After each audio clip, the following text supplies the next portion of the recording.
Friends, आप सभी का स्वागत है हमारे यूट्यूब चैनल पर।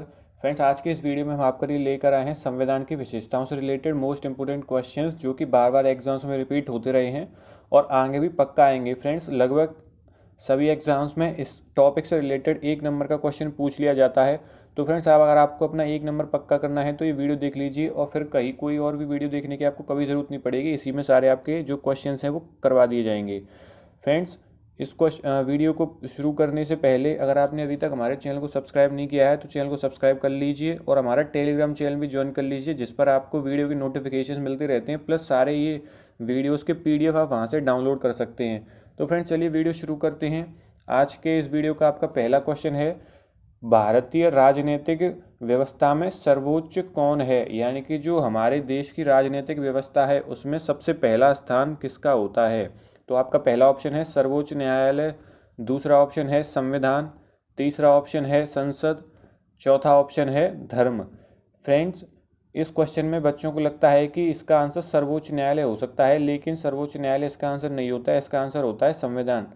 संविधान जो होता है वो भारतीय राजनीतिक व्यवस्था में सर्वोच्च होता है, यानी सबसे ऊपर होता है। राजा होता है संविधान भारतीय राजनीतिक व्यवस्था का, हम ऐसे भी बोल सकते हैं। फ्रेंड्स, दूसरे क्वेश्चन की ओर बढ़ते हैं। दूसरा क्वेश्चन है, भारतीय संविधान का अभिभावक कौन है? अभिभावक का अर्थ होता है देख रेख करने वाला। जैसे कि आपके पेरेंट जो हैं वो आपके अभिभावक हैं, तो इसमें क्वेश्चन में पूछा है कि संविधान का अभिभावक कौन है।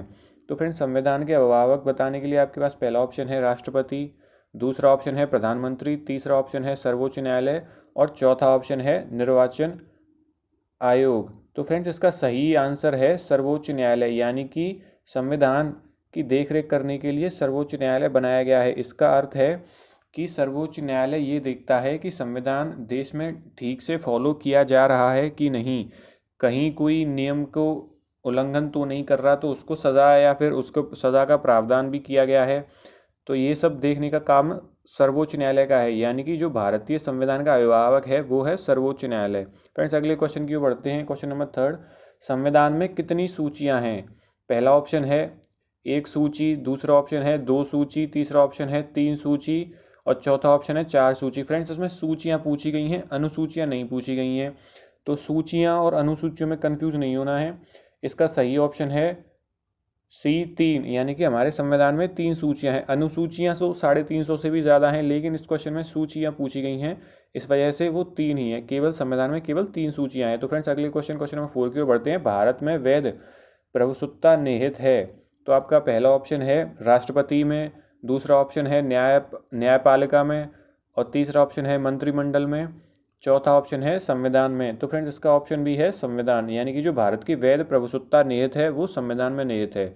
अगले क्वेश्चन की ओर बढ़ते हैं। क्वेश्चन नंबर 5, भारतीय संविधान की संरचना किस प्रकार की है? यानी कि जो हमारा भारतीय संविधान है वो किस प्रकार का संविधान है? पहला ऑप्शन है संघीय संविधान, दूसरा है कठोर, तीसरा है एकात्मक, चौथा है कुछ एकात्मक कुछ कठोर।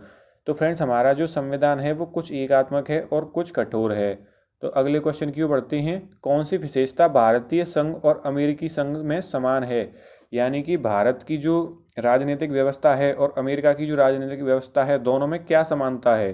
तो आपका पहला ऑप्शन है एकल नागरिकता, दूसरा ऑप्शन है दोहरी नागरिकता, तीसरा ऑप्शन है संविधान में 3 सूचियां और चौथा ऑप्शन है संघीय उच्चतम न्यायालय। तो फ्रेंड्स, इसका सही ऑप्शन है संघीय उच्चतम न्यायालय। मतलब जैसे हमारे देश में सुप्रीम कोर्ट होता है वैसे ही अमेरिका में भी सुप्रीम कोर्ट होता है, सेंट्रल कोर्ट जिसे हम बोल सकते हैं, सुप्रीम कोर्ट होता है। तो अगले क्वेश्चन की ओर बढ़ते हैं। विश्व का सबसे बड़ा लिखित संविधान किस देश का है? इस वीडियो का सबसे इजी क्वेश्चन है ये। पहला है भारत, दूसरा ऑप्शन है अमेरिका, तीसरा ऑप्शन है चाइना, चौथा ऑप्शन है इंग्लैंड। तो सभी को पता होगा इसका आंसर, सबसे बड़ा जो लिखित संविधान है वो भारत का ही है, हमारे देश का ही है। क्वेश्चन नंबर 8 क्यों बढ़ते हैं। भारतीय संविधान कैसा है? क्वेश्चन में पूछा गया है कि भारतीय संविधान कैसा है। पहला कठोर, दूसरा ऑप्शन लचीला, तीसरा ऑप्शन न कठोर नहीं लचीला और चौथा ऑप्शन है कुछ कठोर और कुछ लचीला। तो फ्रेंड्स, इसका सही ऑप्शन है कुछ कठोर और कुछ लचीला। लचीले का अर्थ है कि हम अपने संविधान में प्रावधान लाकर उसमें कुछ बदलाव भी कर सकते हैं, यानी कि नए नए नियम जोड़े जाते हैं, जोड़े जाते रहे हैं हमेशा, मतलब हर साल नए नियम जोड़े जाते रहते हैं। तो इसका मतलब है कि हमारा जो संविधान है वो फ्लेक्सिबल है, हम उसे चेंज कर सकते हैं टाइम के अनुसार। जैसे जैसे टाइम में परिवर्तन आता है, जैसे जैसे ज़रूरतें बढ़ती जाती हैं, उसी हिसाब से हम उसमें चेंज भी कर सकते हैं। तो अगले क्वेश्चन की ओर बढ़ते हैं। भारतीय संविधान में कितने आर्टिकल्स हैं? जैसे कि अभी मैंने पीछे बताया था कि सूचियाँ 3 हैं और जो अनुसूचियाँ हैं, आर्टिकल्स को अनुसूचियाँ बोला जाता है, वो कितनी है क्वेश्चन में पूछा गया है। 300 से अधिक हैं या फिर 350 से अधिक हैं, चौथा ऑप्शन 400 से अधिक या फिर 500 से अधिक। तो फ्रेंड्स जो भारतीय संविधान में आर्टिकल्स हैं वो 350 से अधिक आर्टिकल्स हैं। फ्रेंड्स अगले क्वेश्चन की ओर बढ़ते हैं। क्वेश्चन नंबर 10, लिखित संविधान की अवधारणा ने कहाँ जन्म लिया? जो लिखित संविधान की अवधारणा है, यानी कि संविधान लिखित रूप में मौजूद हो, इस अवधारणा ने जन्म किस देश में लिया था? क्वेश्चन में ये पूछा गया है। तो आपका पहला ऑप्शन है फ्रांस, दूसरा ऑप्शन है यूएसए, तीसरा ऑप्शन है ब्रिटेन और चौथा ऑप्शन है स्विट्जरलैंड। तो फ्रेंड जो जो लिखित संविधान की अवधारणा ने जन्म लिया था, वो जन्म लिया था फ्रांस में।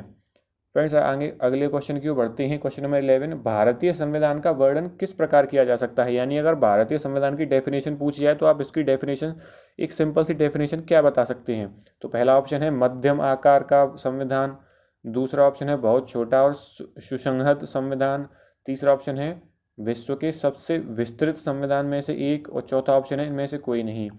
तो भारत का जो संविधान है वो विश्व के सबसे विस्तृत यानी कि सबसे बड़े संविधानों में गिना जाता है। हम अपने देश को वर्ल्ड्स लार्जेस्ट डेमोक्रेसी भी बोलते हैं। तो इस वजह से जो भारत का संविधान है वो सबसे विस्तृत संविधानों में से गिना जाता है। फ्रेंड्स अगले क्वेश्चन नंबर 12, संविधान के अनुसार मतदान की न्यूनतम उम्र कितनी है? यानी कि वोट डालने के लिए जो मिनिमम एज रिक्वायरमेंट होती है वो कितनी होती है? अभी चुनाव आने वाले हैं कई राज्यों में, तो इसका तो आपको लगभग पता ही होगा सभी को क्या सबको ही पता होगा। पहला ऑप्शन है 18 वर्ष, दूसरा ऑप्शन है 21 वर्ष, तीसरा ऑप्शन है 19 वर्ष और चौथा ऑप्शन है 20 वर्ष। तो फ्रेंड्स जो मतदान करने की न्यूनतम उम्र होती है वो होती है 18 वर्ष संविधान के अनुसार।